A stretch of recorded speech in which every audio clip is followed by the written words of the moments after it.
Alright, this is VOD review for Roadrunners JV on September 23rd.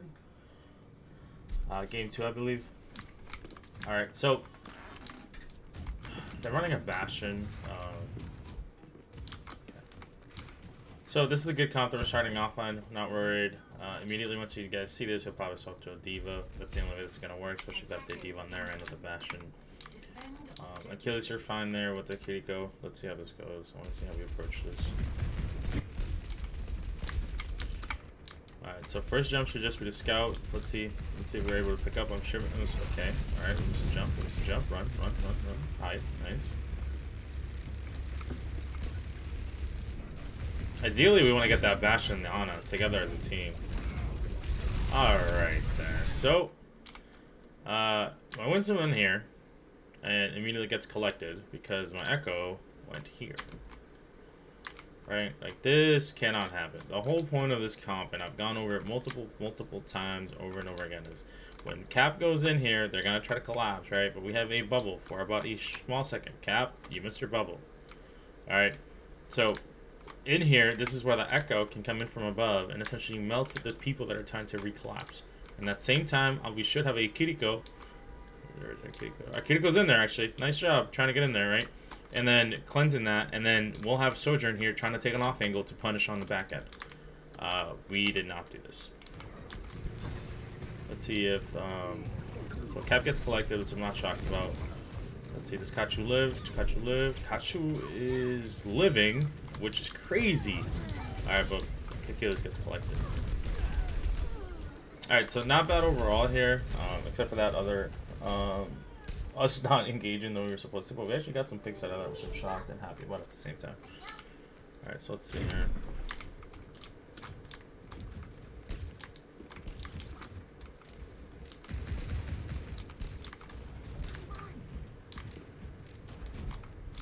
Alright, so Cap swapping something over to the ball. I would have preferred you go D.Va here. The ball is going to help you. It's going to help you a little bit with just disruption. But the damage peel for the rest of your team is going to be non-existent.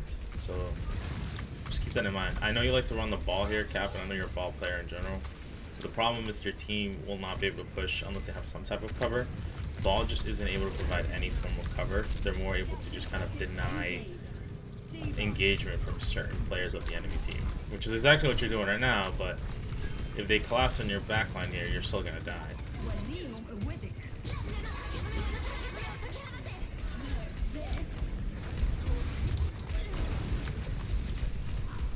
Nice.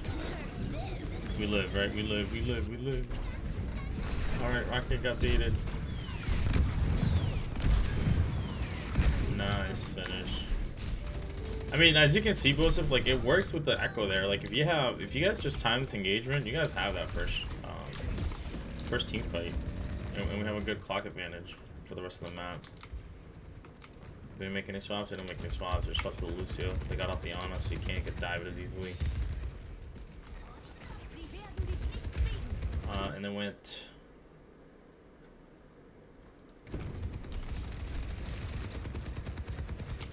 I'm gonna be honest here, Bosif. I would have rather Rocket go something else and then you go on the Echo than you go on Torb, unless the Tracer's really giving us a lot of problems. The reason I say this is they don't have a Mercy pocket, so if you're able to collapse on either the Soldier or even the Lucio there, and you'll be able to then help with the D.Va too with your beam, that's more value than, let's say, you and Torb or Bosif on the Surger in there. You're able to counter maybe one or two with Echo because there's no Mercy pocket, right? Which is huge.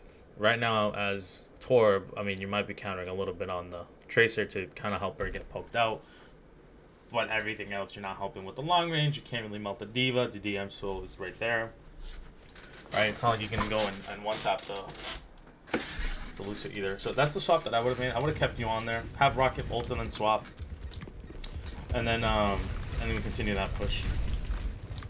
And I know Rocket plays Tracers. You could have Rocket go on Tracer here, and then you go on Echo, and then that should have been perfect to just kind of help with Cap messing up with their backline. And Cap, this is where you would actually have to go to Winston or something, or D.Va, because the problem is your team can't push because the D.Va's in their face 24/7, just getting funnel healed. Like, I know you're doing things in the back, but the D.Va's just chilling.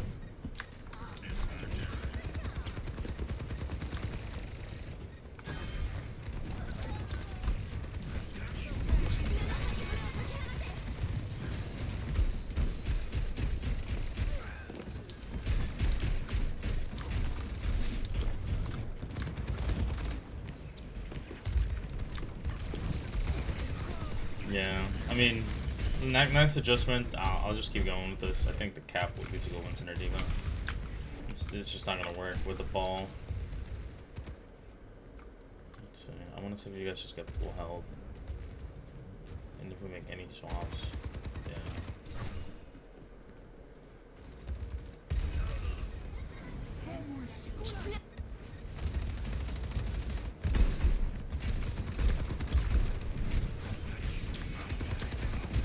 Yeah, there's just no cover. The team has no cover. It's unfortunate. That was just a... We shouldn't have played that comp again. Alright, like, when people make swaps, I need you to understand it's a team swap. So, like, are you helping your team? Are you enabling your team? Are you covering for your team? Are you healing for your team? Are you countering one of the enemies specifically? Are you going for disruptions? Are you going for ult nullifications? Are you going for immortality? Like, something that you're swapping to has to do something for them. Or it has to do something for you, right? It can't just be like, I'm swapping to swap to this hero because I think I can do good on this hero. That's not an answer, right? You distinctly have to say, I'm swapping because of X, to create space, to help my team live, to help them peel, to help on the collapse, right? Whatever the situation is, you have to think about it that way.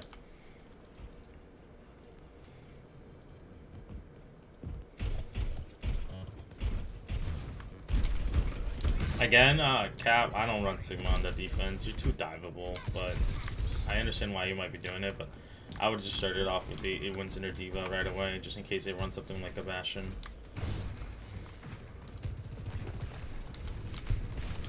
They're running a weird comp at the beginning, but this is good.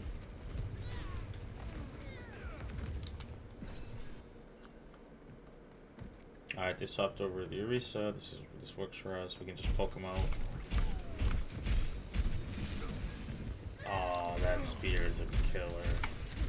At least we got the kill though.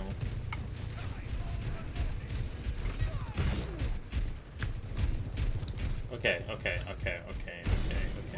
I can't believe I just saw this. Let me just play this back slowly in case I'm losing my mind.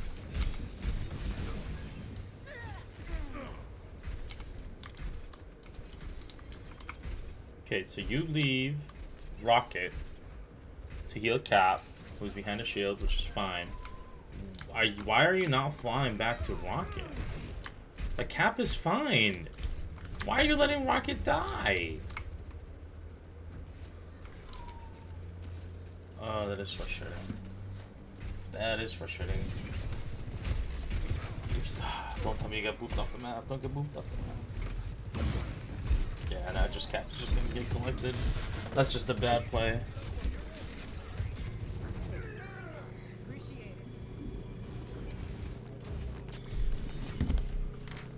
Unfortunate. And Cap, that's the reason why I don't like to run the SIG, is because if you get surrounded, especially on a map like this where they close the distance, there's only so much that you can back up into, right? Even if you back up here, you back up there, it's a control point. So that's why it's tough. Please don't go ball. Don't go ball on this map. It does not help. I'd rather you go Orisa, Rhine, anything but ball. Something that helps your team sustain on the back end. So the same way that their Echo was doing this, Bus, it's kind of what I want you to do, right? Like, they have a hit skin and they have the Echo. The Echo is essentially able to take these weird angles and burst them down, so long as there's frontline presence or zoning. So the zoning would be the D.Va or the Winston for zoning on the attack, and that's what I wanted you guys to do on the front end. But it's fine. Live and learn.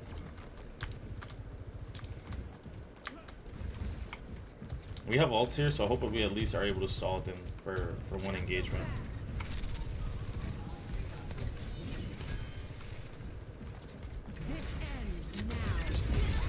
Oh boy. coast. Why did we ult from there? Rocket, never ult from low ground. Or like you slid to low ground. I think that's what it looked like. Right? Let's see. I want to see. Yeah, come on.